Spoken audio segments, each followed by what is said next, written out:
Hey folks, thanks for tuning in to the Racing Show. Good to see you again. I appreciate everybody tuning in. We got our guest Al Jones here for part two, and part one we kind of touched base on his earlier memories of super drags here in Fairview. Interesting thing about the being dirt. I hadn't heard that before. And then the other drag strip, Riverside Speedway. So Al, tell us about you had a gas station in Bellevue, and tell us about the coupe you bought. Well, this Paul had a station down below mine. He found an old coupe over in East Nashville. And we went over there. It's off Trinity Lane. The garage is still over there, I think. We bought it. It's 34 Ford, 3-window. Didn't have safety hubs on it, just had the wide 5 stock Ford wheels. Had a 327 in it adapted to the Ford transmission. Well, we carried it back to his service station, and I wanted that car bad. You did. I just loved them old coupes. Mm-hmm. So I made a deal with him and got it. He asked me, he said, how you gonna get it home? You don't have a trailer? I said, you filled up the gas, and I'll show you how I'm gonna get it home. It had little straight zoomy pipes just sticking out of the heads on it. Now, where was it at? It was over at I-40 and 70 Bellevue. Uh-huh.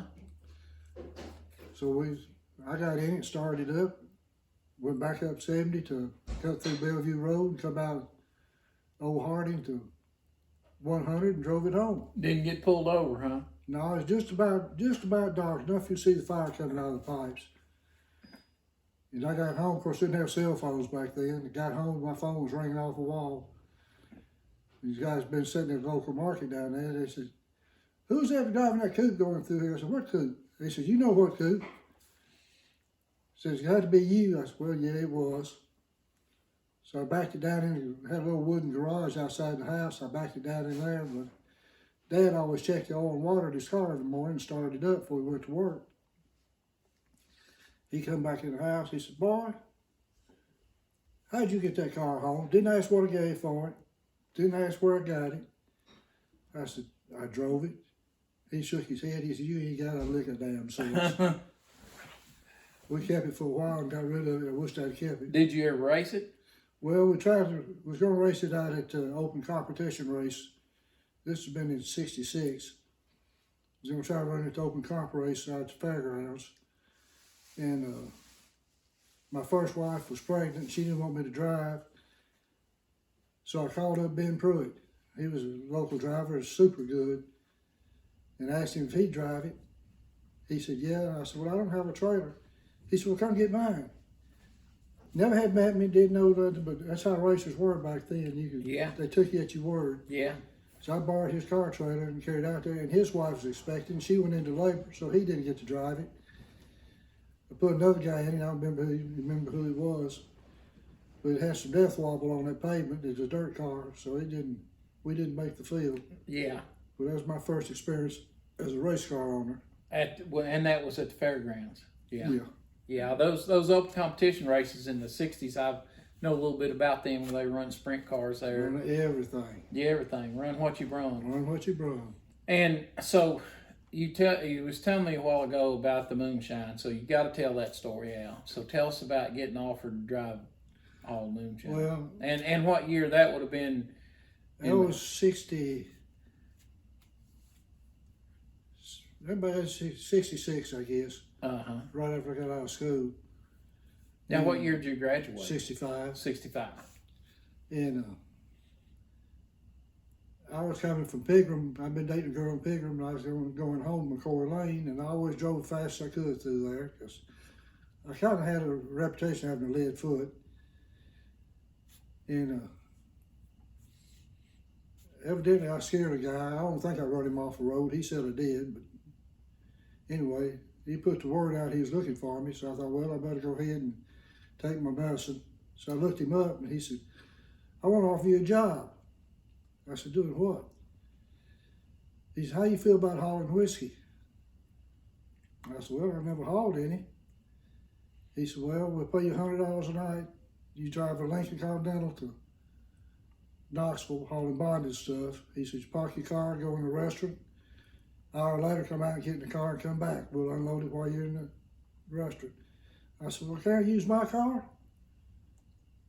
Which was a dumb thing, because if I got caught, I'd lost my car. Mm-hmm. He said, no, you got to use ours. And I thought, well, an 18-year-old kid just don't look right driving a big Lincoln Yeah. on the interstate. That sends up a red flag. Uh-huh. So I didn't do it. Yeah. Yeah. That was one of the few decisions I made that was right. Maybe not necessarily the right reason, but it was the right decision not to do it. Yeah. But $100 a night, boy, that was Yeah, you big didn't money. make $100 a week back then. Yeah.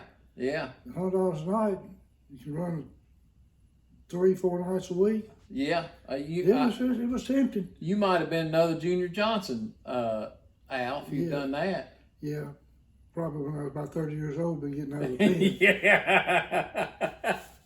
Like Junior Johnson did. He didn't spend that long, but he had to go to the penitentiary. But so you bought the coupe, and that was your first foray into race Stock car racing. car racing. Then you bought a Chevelle. Is that correct? 65, you said? Yeah, 64, 65. Yeah. And I built a motor and put in it. The car really was junk. And I decided to cut the roll cage out of it, put another cage in it, put safety hubs on it. And I had the cage in it, was fixing to put the hubs on it. A guy come up, wanted to buy it, gonna run dirt.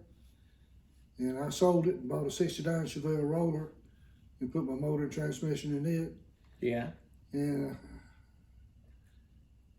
I had to hurry up and put it in there because James Clymer was running for parts, and he brought his car up the week before, and he wanted to borrow mine. So I put it together, never had drove it. The only time I've been in the car is loaded on the trailer. And I let Clymer drive it. And right after that, I got hurt in a pickup truck wreck. So I rented the car out the rest of the year. Mm-hmm.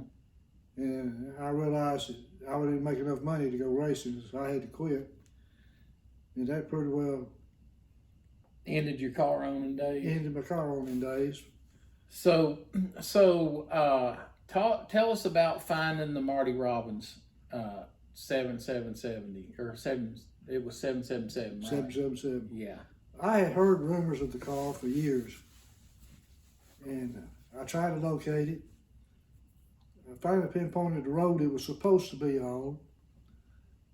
Made contact with the fellow up there. Now, where was it at? Up Murfreesboro, Uh-huh. on the far side of Murfreesboro. And the guy went over and checked, and he called me back. He said, all those cars are gone. His car's gone. Well, I gave up on it. And one of my customers in Murfreesboro was a paint store. A guy named George run it. And he would, we talk over race cars and stuff from time to time. And the week before the flood of 2010, I was sitting in my tractor waiting to go to another stop. I had a few minutes to kill, and my phone rang. And it's George, he said, I found the car you're looking for. I said, what car? He said, the Marty Robbins car. I said, it's gone. He said, no, it's not. He said, the fellow that owns the farm it was on saved it. It's hid in some bushes up there, and he wants to sell it. Said he ain't got time to do it. I said, well, give me his number. And I called him and I told him I'd be up. I said, I won't come up this Saturday because they're predicting rain. That was an understatement. Yeah. And so my boy and I went up there the next Saturday, and the car was on its side in some bushes laid up on a tractor tire. And it was rough.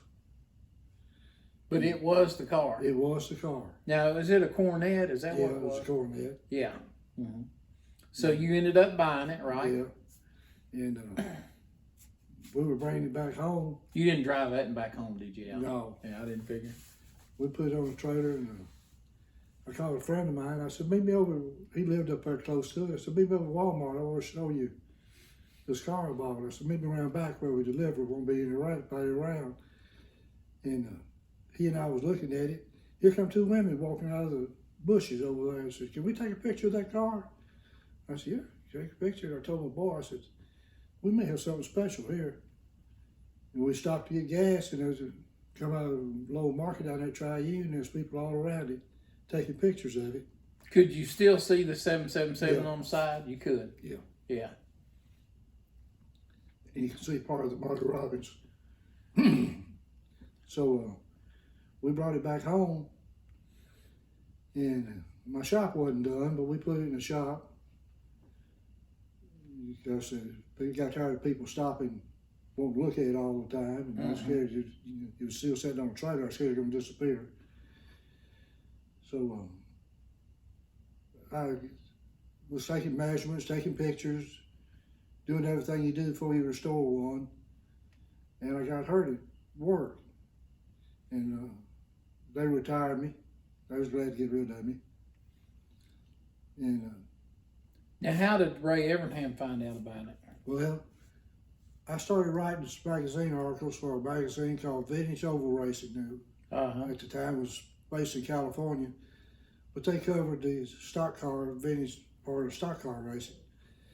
And I wrote some articles for them. And one thing I put in there was I put a picture of the car, and wanted to know if anybody had any information on it or any parts for it. And Ray Evernham called me.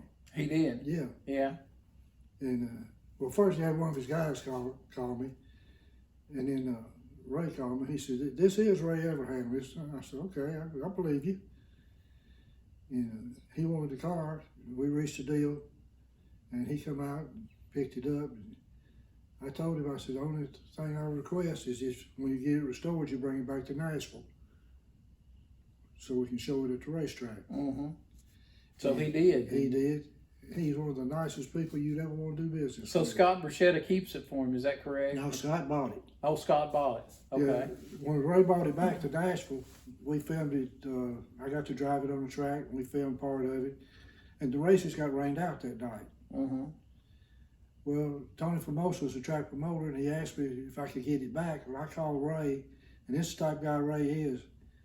I said, we get the car back, because to show it to the fans. He thought of me, and he said, you pay my diesel fuel and put my guys up in the hotel room, and you can have the car for the weekend. Mm-hmm. So he brought it back. And later on, he was going to put a car up for auction at the autism auction, and he talked to Scott, and Scott went up there and bought the car. And Scott wasn't going to leave without it. Because we filmed another TV show out there with Scott and Mark Bruschetta both driving it. Mm-hmm. And Scott just fell in love with the car. Now, does it have a Hemi in it? No, No. it's got a 440 in it, I believe. Yeah. But, Well, that's just a great story. And then they come back out to your house, right? yeah. And filmed a little show out there. I hadn't seen that, but I know about it.